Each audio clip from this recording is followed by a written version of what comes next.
Hey there! Hi, it's Tammy Kabell again, founder and CEO of Career Resume Consulting.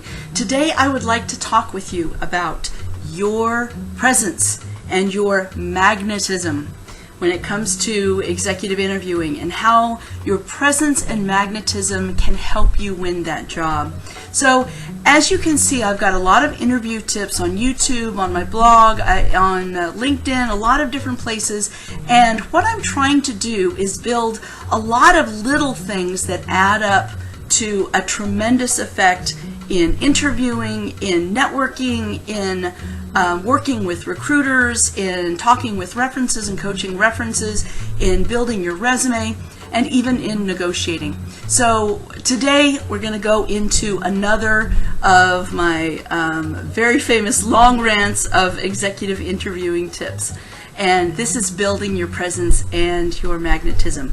Now, I understand you are an executive and you didn't get to where you are by being weak or timid or meek or even out of control. However, when you're in an executive interview, I can understand that even for a moment in an interview situation and the tables have turned, you could literally feel like your life, your future is in the hands of someone else, the interviewer or the hiring manager, the decision maker. And that's not a very in control place to be.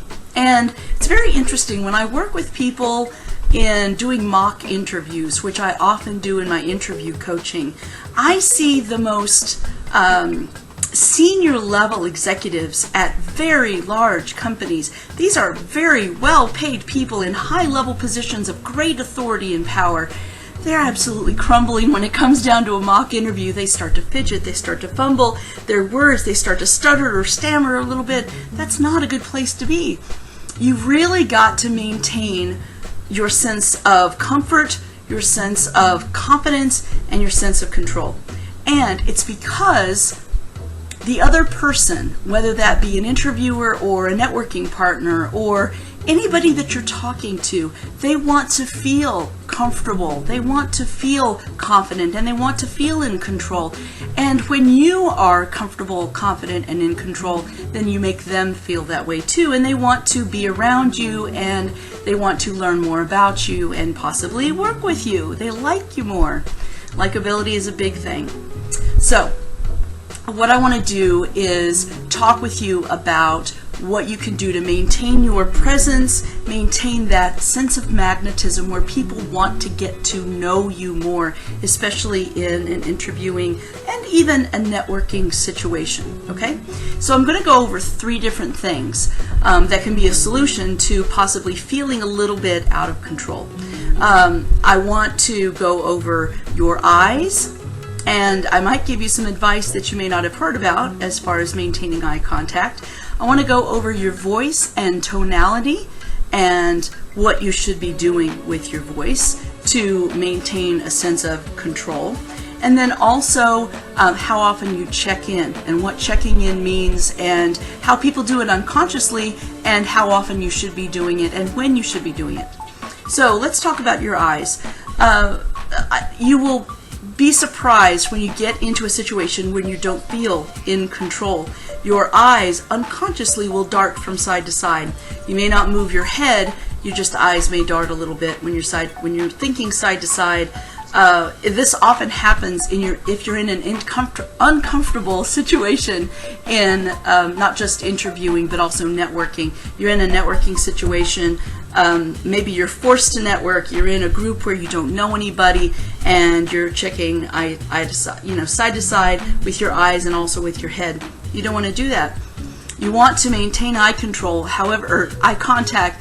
However, keep in mind, most people say maintain a really good eye contact with the interviewer. That's true, but don't do it too much. That can be a little overbearing if you've got somebody staring you down that never looks away. If you do look away, I want you to look away just about 20 degrees or so, right, to maybe the 11 o'clock or the 1 o'clock position when you're thinking. And also maintain the 80-20 rule. In other words, maintain a great steady eye contact about 80% of the time, and 20% of the time, especially when you're telling a story, you can look up and you can think about the story and remember to smile. That's something that I didn't mention in here that's really important. Smile when you enter a room, smile when you're introduced to someone, and occasionally during the conversation, you want to have a genuine smile. Now, a genuine smile does not look like Nancy Pelosi when she's smiling and baring her teeth. You've got to show your teeth. That's really important, but it has to turn up, and you have to smile with your eyes. Also, there's something very important in the smile.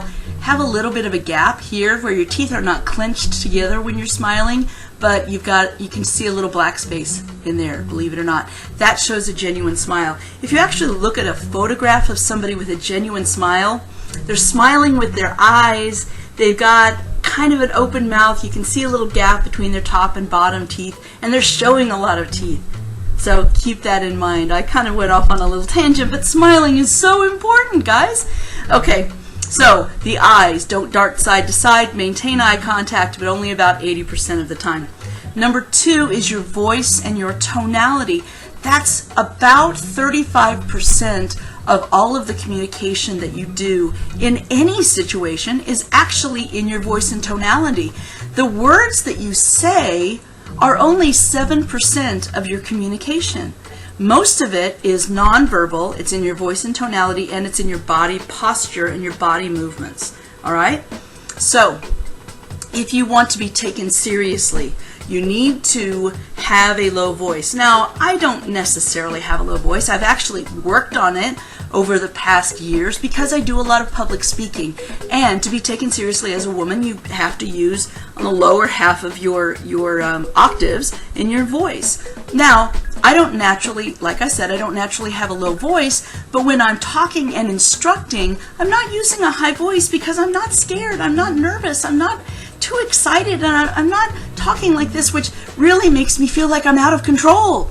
And it makes the other person feel very uncomfortable to be around you. So you want to have that lower voice.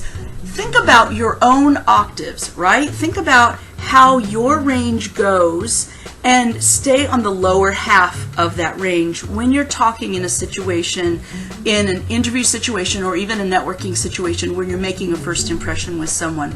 Now, also keep in mind you don't want to talk too fast, so you're going to keep it slow and fluid. Not necessarily, you want to maintain the great energy, right? But you don't necessarily want to talk so fast that it makes people nervous and that makes people kind of uncomfortable because you're talking so fast because you're really kind of nervous and you're scared about the situation. Again, it sounds like you've lost control. Nobody wants to be around someone who's losing control. It makes them feel very uncomfortable on an emotional level that they don't even understand.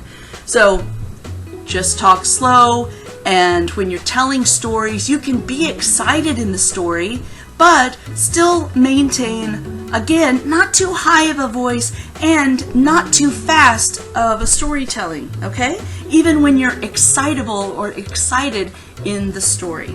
So also, a bunch of nice pauses really increases the tension level, which actually can be good in storytelling, and increases the level of expectation. And so you might want to add, when you're talking in a story, you might want to add a pause or two. Or maybe think about that for a little bit, but not too long. Okay? All right.